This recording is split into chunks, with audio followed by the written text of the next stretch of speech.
warahmatullahi wabarakatuh. Nama diberi Nur Syaukina Ada binti Nur Azlan.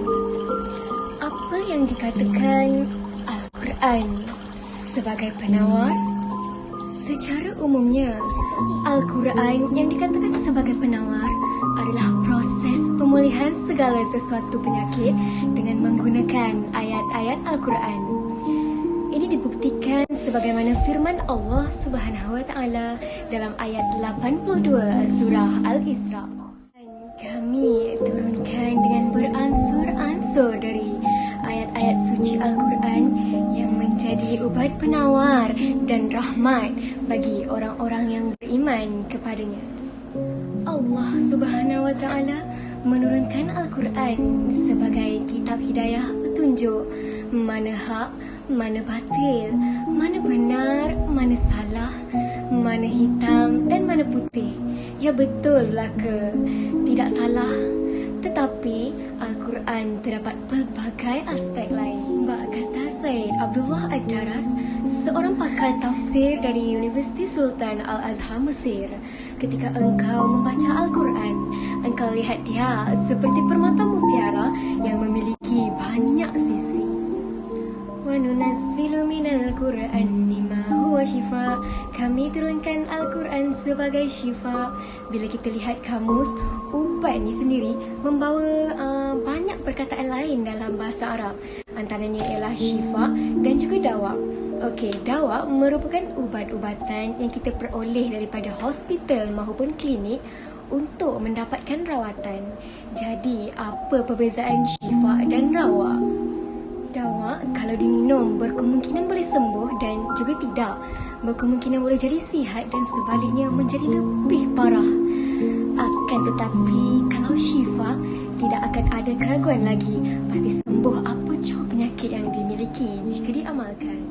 Kita sebagai umat Islam mestilah meyakini bahawa Allah Subhanahu wa taala itu benar-benar wujud dan Dia yang memberi sakit, Dia jugalah yang menyembuhkan sesuatu penyakit. Bagi orang-orang yang benar-benar beriman lalu menjadikan Al-Quran sebagai amalan harian, akan dicegah segala penyakit daripada badan. Assalamualaikum warahmatullahi wabarakatuh. Nama saya Nurul Faradina binti Muhammad Razli. Hari ini saya akan ceritakan antara kisah Nabi yang menggunakan Al-Quran itu sebagai penawar dan juga antara koleksi-koleksi doa yang digunakan daripada Al-Quran yang kita boleh amalkan ketika kita ditimpa sebarang penyakit. Baiklah, saya akan ceritakan secara ringkas saja tentang Nabi Muhammad SAW yang disihir oleh seorang Yahudi yang bernama Labid bin Asam daripada Bani Zuraik. Ketika Nabi telah disihir oleh bangsa Yahudi tersebut, telah turun surah Muawwidatani yang diturunkan kepada Nabi Muhammad SAW dalam mimpinya melalui dua orang malaikat. Dalam mimpi tersebut telah diajarkan oleh malaikat kepada Nabi Muhammad SAW tentang surah yang telah diturunkan oleh Allah Subhanahu wa taala. Pada keesokan paginya, Nabi Muhammad SAW telah mengajak 3 orang sahabatnya untuk pergi ke sebuah telaga, di mana di dalam telaga tersebut terdapat satu bungkusan yang telah diikat bersama satu batu besar, dan mereka mengeluarkan batu dan juga bungkusan tersebut daripada telaga. Kemudian Nabi membacakan setiap surah yang diajarkan oleh malaikat dalam mimpinya, dan ketika mana Nabi membacakan setiap satu ayat daripada surah tersebut, setiap ikatan daripada bungkusan kuning itu juga turut terurai. Setelah Nabi membacakan sehingga ayat terakhir daripada surah Al-Falaq dan juga surah An-Nas, maka terurai jugalah ke semua ikatan daripada bungkusan yang telah dijumpainya dalam telaga tersebut. Dengan takdir Allah Subhanahu wa taala, Nabi dapat berdiri seperti biasa seakan-akan badannya baru terlepas daripada satu ikatan. Nak dijadikan cerita, Nabi Muhammad telah pun terlepas daripada sihir yang telah membelenggu diri beliau. Sekian cerita ringkas daripada saya tentang kisah Nabi yang menggunakan ayat-ayat Al-Quran sebagai pelepas diri daripada sebarang penyakit. Ke merupakan antara koleksi doa daripada Al-Quran dan juga daripada hadis riwayat Muslim yang boleh kita amalkan ketika ditimpa sebarang penyakit. Bismillahirrahmanirrahim. Ya ayyuhan nasu qad ja'atkum mau'izatun min rabbikum wa shifaa'un lima fis suduri wa hudaw wa rahmatan lil mu'minin. Bismillahirrahmanirrahim. Qul huwallahu ahad, Allahus samad, lam yalid wa lam yulad wa lam yakul lahu kufuwan ahad. Bismillahirrahmanirrahim. Allahumma inni a'udzubika min zawali ni'matika wa tahawuli afiyatika wa fujaati ni'matika wa jami'i sakhatika.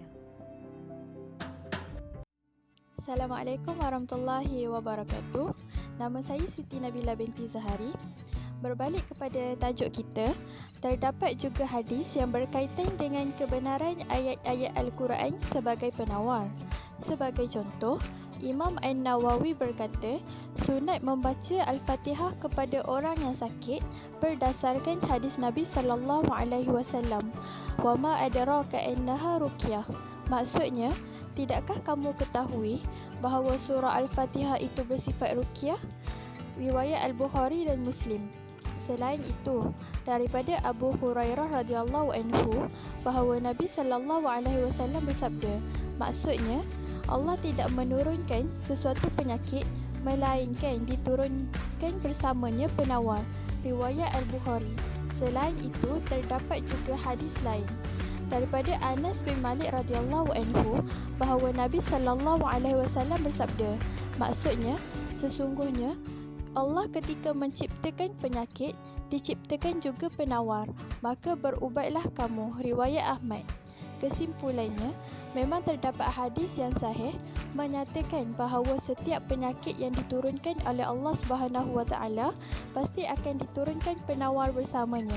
Akhirnya, semoga Allah memberi kita kesihatan yang baik agar kita dapat menunaikan ketaatan kepada Allah dengan sempurna.